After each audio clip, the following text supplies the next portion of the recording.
Hi, and welcome to another Average Joe Hockey Report. In this video, I talk about a few short things, and I also want to talk about how um, hockey fans are starting to take things a bit too far and being a bit too critical and too personal about a couple of hockey players. Okay?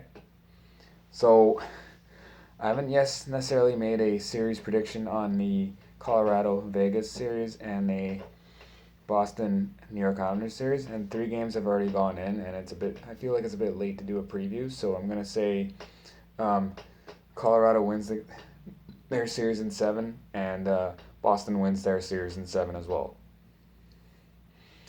Um, all right, so let's talk about a few short things. Noticing Semyon Varlamov being a bit suspect with his glove hand lately. I noticed not it's not just the Marchand goal. I remember one goal against Pittsburgh that he allowed a glove side goal. It looked like a floater too. It didn't necessarily look very nice. So I don't know. Seeing a bit of a trend here. Just saying. Don't look now, but it seems like at times the D pairings on Montreal seems to get juggled a bit, depending on situations. It seems like at times Eric Gustafson is on the ice with Shea Weber at times instead of Ben Sherratt. So I think I think I think the player deployment between Sherratt and Gustafson and whatnot is very situational. But it seems like Dominique Ducharme is showing more confidence in Eric Gustafson. Now, of course, Gustafson's not necessarily on the ice to defend the the last two leads that they've had, but yeah, could we see Gustafson re-signing with Montreal next season? Hopefully so. We'll see. All right. All right. Let's talk about the main issue here. Okay. So, the Jets they sweep the Edmonton Oilers, and Ethan Bear's girlfriend, for that matter, receives racist and hateful messages about Ethan Bear, which is completely unnecessary. Like, come on. I don't even know what the criticism was about. But I mean, like, Bear's gonna have his struggles. He's a young player and whatnot, and he has had his struggles. But, you know, if you're gonna comment on Ethan Bear, you're allowed to comment on Ethan Bear, but leave it into regarding his play in hockey. Leave his race or his family and whatnot out of it, okay? And then the same with Mark Scheifele, who's recently received hate, and his family's apparently received hate or whatever. But it's like separate who, you know, people when they play hockey can be different from people, outside of hockey, just like actual like real life, blah blah, and those two needs to be kept separate. Like even Brad Marchand, like I've seen him make nice gestures, like not hockey related, even though he has the reputation that he has as a hockey player. And then even PK Subban, like he can be very irritable and frustrating to cheer for and to cheer against on the ice, but he's made nice gestures off the ice too. So yeah,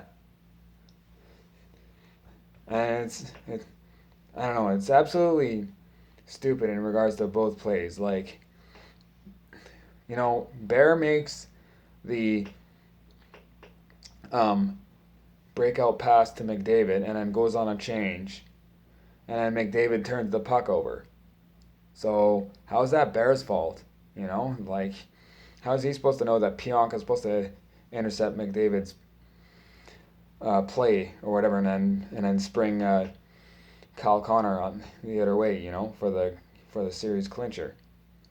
And then as for Shifley, like even as it is, like I didn't necessarily like the hit, and I agree with George Paros saying that. Hold on a second. Paros said Paros refers to Scheifele as a player who traveled a considerable distance, is moving with exceptional speed, and is fully aware of his momentum, who chooses to charge into a vulnerable player with a high predatory hit that causes an injury. I don't. I'd have to look closely if he actually makes significant head contact, as Parros says, and I definitely don't not. I definitely don't agree with Parros when he says that Scheifele has conceded the goal and decided to check the player, which I'm I'm sure that wasn't the intent on Scheifele, but he doesn't. But Scheifele definitely does not make the adjustment necessary. I think that Scheifele should have made the poke check first and then the hit, which the hit probably wouldn't have been as devastating, and it would have probably still been effective, and there would have been probably no suspension, and then it would have still been 4-3 with the Jets having a chance to tie the game with less than a minute left. However, just because Scheifele did all that, I mean, first of all, this is Scheifele's first offense. He's not normally known to be a dirty player. He just made a bad decision, for one, and he was definitely frustrated. I've been frustrated as a player and made bad decisions. I can relate. And like this is all this all happened in hockey. Don't he's already dealt with enough thing. Leave him alone. Like all the hate that his family or whatever. That's like stuff outside of hockey, not hockey related, and it's stupid. So just a reminder, folks, that in the end, it is just a game.